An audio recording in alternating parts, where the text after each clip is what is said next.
Hi friends, welcome back. भाई नीतीश कुमार और चंद्रबाबू नायडू ने एनडीए छोड़ा तो भी मोदी बन जाएंगे पीएम है। लोकसभा इलेक्शन रिजल्ट्स देखते हैं।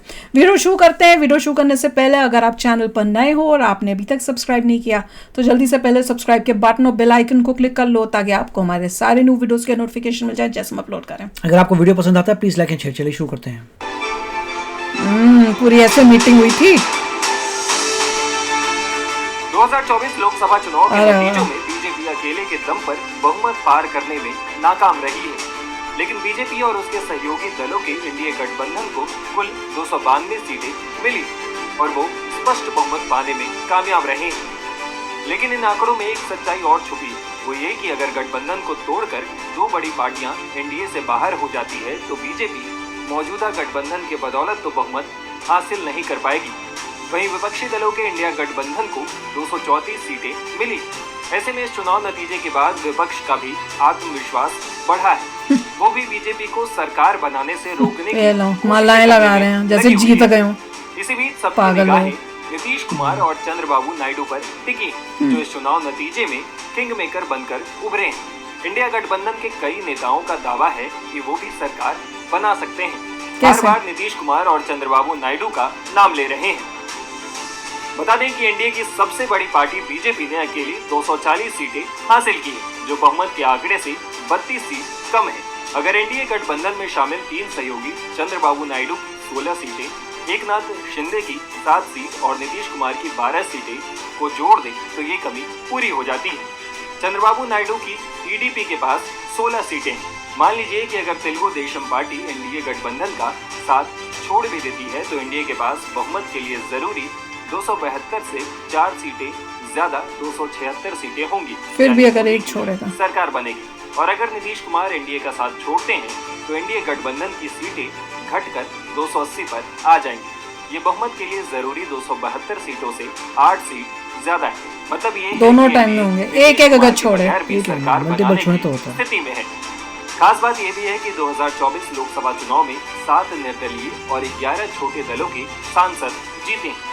ये न तो एनडीए गठबंधन में है और न ही इंडिया गठबंधन में। इनमें से कई भाजपा के पूर्व सहयोगी रहे हैं। ऐसे में ज्यादा संभावना है कि ये एनडीए में जा सकते हैं, यानी एनडीए का पलड़ा हर हाल में भारी नजर आ रहा है। इधर एनडीए भी नई सरकार की गठन की तैयारियों में जुट गया है।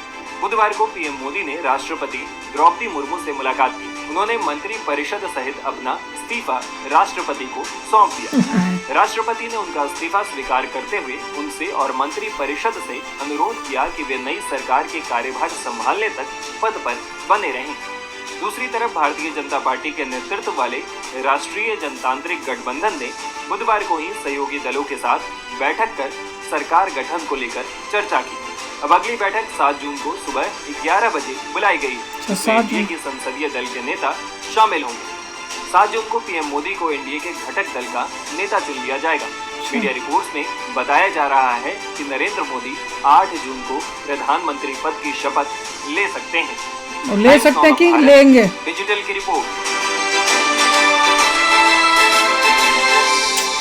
सच बोलूं, जो लास्ट में वो जो दिखाया ना क्लिपिंग जीत का, कि जब वो सेलिब्रेशन कर रहे थे बीजेपी वाले कि हमें वोटिंग में तो सबसे हाईएस्ट ही है, सब पार्टीज़ में सबसे हाईएस्ट है, तो उसका मेरे ख्याल से जब कर रहे थे मेरे को देख के बहुत बुरा लग रहा था कि ये अगर मेजॉरिटी वाली जीत होती या 400 पार वाली जीत होती तो सोचो पूरे हिंदुस्तान में जनता जो है, लोग जो हैं, क्या खुशी का माहौल होता। वो पता नहीं कहाँ से, अभी मैं थोड़ी देर पहले ना फ़ोन पे थी तो किसी ने मुझे कोई एक रील फॉरवर्ड की और उस रील के अंदर ना एक गली सी है घरों की और उसमें इतनी भीड़, पूरी जनता ही जनता, और बीच में एक ट्रक सा, जैसे वो डीजे वाला ट्रक नहीं होता, और उस पे लिखा हुआ था, सब जो है ना जय श्री राम कर रहे हैं और कह रहे हैं कि भैया अब की बार मोदी जी को जिताना है हमने। उसमें साथ में लिखा हुआ है कि जय श्री राम। इतना उन्होंने वो किया है, मतलब पूरे दुनिया में, और इतनी भीड़, मतलब जैसे वो देखते हैं ना रामनवमी के टाइम में, वैसी भीड़ थी वो। मेरे को देख के इतना दुख हुआ उसको देख के कि क्या क्या हो गया लोगों को एकदम से। हाँ, देखिए अभी जो मीटिंग हुई है उसमें जिस हिसाब से सीटिंग की है, वो कितनी सीट्स हैं उसके हिसाब से की है। अच्छा, तो मोदी जी का टीडीपी था जिनकी मैक्सिमम सीटें हैं। उसके बाद नीतीश कुमार आए, उसके बाद जो है महाराष्ट्र वाले शिवसेना वाले भाई साहब आए, मतलब जो स्प्लिट हो गई शिवसेना वो थे।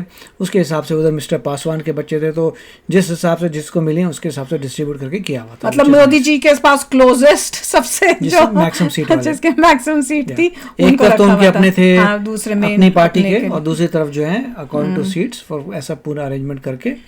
और क्योंकि सभी लोग एनडीए के साथ खड़े हुए थे तो एनडीए में थे, तो उन्होंने ठीक है एनडीए में है, अच्छी बात है। और एक की अपनी डिमांड जो भी होंगी बाद में होंगी, देखा जाएगा। मगर अच्छी बात है कि कोई हिल नहीं रहा, हाँ, कोई पार्टी छोड़ के जा नहीं रहा। They really want to work. और उनको ये भी होगा कि हम ये मोदी जी अच्छा कार्य करते हैं, सब जगह भला होता है, तो उनको यह है कि चलिए देश साथ के तो लिए देना चाहिए, मोदी जी का साथ देते हैं देश के लिए, क्योंकि देश देख रहा है भाई। उनको ये नहीं भूलना चाहिए कि देश तुमको भी देख रहा है कि तुम इस टाइम जो हुआ है उस टाइम में क्या मोदी जी का साथ देते हो। मोदी जी का साथ देना मतलब देश की तरक्की का साथ देना। अगर तुम देते हो तो वाकई तुम अच्छे लोग हो, और अगर तुम पलटी खा के लालच में, INDA की लालच में आके चले जाते हो, तो भैया फिर तो तुमको तुम्हारा क्या कि भैया वही INDA वाले सारे करवट लोगों की तरह। पहले अच्छा किया था मोदी जी ने, पहले से प्लान किया हुआ था कि नीतीश कुमार जी आ गए NDA में, लास्ट मिनट में आए थे, तो उन्होंने प्लान किया हुआ था कि जिन जिन लोगों से उस वक्त देखिए जब नीतीश जी आ रहे थे तो मोदी जी को पता नहीं था कि क्या रिजल्ट आएगा, मगर फिर भी उन्होंने कहा आइए, तो मतलब उनका कुछ था कि हमारे साथ ही रहिए, देश का सुधार करिए, अगर हम जीते हैं तो भी ठीक है। तो वो सही टाइम पे आ गए थे, वो कह रहे हैं मैं उनके साथ। तो जो भी हुआ ओके, बट यही है, होप ये हो गई कि मोदी जी ने जो जो बोला था अपने मैनिफेस्टो में वो हो, UCC वगैरह हो, जो उन्होंने देश का सुधार करना है, पॉलिसीज़ हैं वो बंद ना हो, बुलेट ट्रेन आए, सब टाइम पे काम हो तो मज़ा आ जाएगा। और इससे जो है बीजेपी को बहुत सारी इंफॉर्मेशन मिली है कि क्यों हारे, क्या प्रॉब्लम्स थी, बहुत इंपॉर्टेंट है, उससे स्टडी करना चाहिए। फ्यूचर में उनकी बड़ी हेल्प होगी, क्योंकि पता चल गया लूप होल्स कहाँ थे, कहाँ गड़बड़ी होगी, क्या हो गया, वो सब पता चल गया। होपफुली अब अगली बार में they will do very nice. नहीं, बहुत एक्सट्रीमली इंटेंस स्टडी करनी चाहिए कि क्या हुआ, बिल्कुल, क्योंकि ऐसा रिजल्ट मैं सच बता रही हूँ इम्पॉसिबल है। बिल्कुल, ये रिजल्ट इम्पॉसिबल है। चलो 400 पार नहीं, पर 300 हो सकता था, 350 हो सकता था, 370 हो सकता था, और कुछ नहीं तो मोदी जी मतलब बीजेपी को इतनी सीटें तो मिल जाती कि मेजॉरिटी में रहते, मतलब किसी के साथ ये करने की जरूरत ना होती कि किसी और के साथ अलायंस कर लें। और सबसे बड़ा शॉकर था जो अयोध्या में, तो उनसे अब बहुत लर्निंग आएगी कि इतना सब कुछ कर दिया फिर भी अयोध्या के लोग क्यों खुश नहीं हुए थे। वो देखना पड़ेगा किस फेज से वो काम श्री राम जी आ गए वहां पे काम करना था। बाकी कोई भी आपको उससे नाराजगी है वो सब भी कोई सह लेगा सोच के कि भैया श्री राम जी तो आ गए, वो कहा, नहीं तो वो तो आने ही नहीं थे यार। लोगों को काफी फील हुआ होगा, पता नहीं ऐसी क्या बातें हो गई कि इतना फील हो गया कि जहां पे मेन कुछ लोग जो है वोटिंग के लिए नहीं गए। मेरे को लग रहा है कि लोगों ने मोदी जी को जो सपोर्ट करते हैं ना, उनको लगा कि मोदी जी ने आना ही आना है। मेरा को ये फील आ रहा है, क्योंकि और कोई लॉजिक बन ही नहीं रहा। और दूसरी साइड के थे ना, उनको थी घबराहट और वो भागे गए हैं कि भैया हमने मोदी जी को नहीं आने देना। मुझे तो यही लग रहा है, मैं इसलिए कह रही हूँ मोदी जी को कि भैया स्टडी करके देखो एग्जैक्टली हुआ क्या है, पूरा इंटेंस स्टडी। क्योंकि रिजल्ट आ गया, पूरे वर्ल्ड में अब न्यूज आ रही है कि इंडिया की डेमोक्रेसी बहुत ही हेल्दी है। अब बोलो ये कांग्रेस, अगर कांग्रेस हारी होती ना या इंडिया वाले, तो अभी ये EVM और डेमोक्रेसी, भैया मोदी जी डिक्टेटर है। अब पूछो कहाँ है डिक्टेटर? जगह जगह न्यूज आ रही है कि डेमोक्रेसी बड़ी हेल्दी है इंडिया की, इतना कोई नीचे चला गई होगा, इससे पता चलता सब कुछ बढ़िया था, बहुत फेयर इलेक्शन हुआ है, सब बढ़िया हुआ है। अब इस टाइप की बात, कोई डिक्टेटरशिप नहीं है, कुछ नहीं है। कितनी गंदी बात है। और वो ध्रुव राठी, उससे पूछो कहाँ है डिक्टेटरशिप? डिक्टेटरशिप होती तो क्या ऐसा रिजल्ट आता?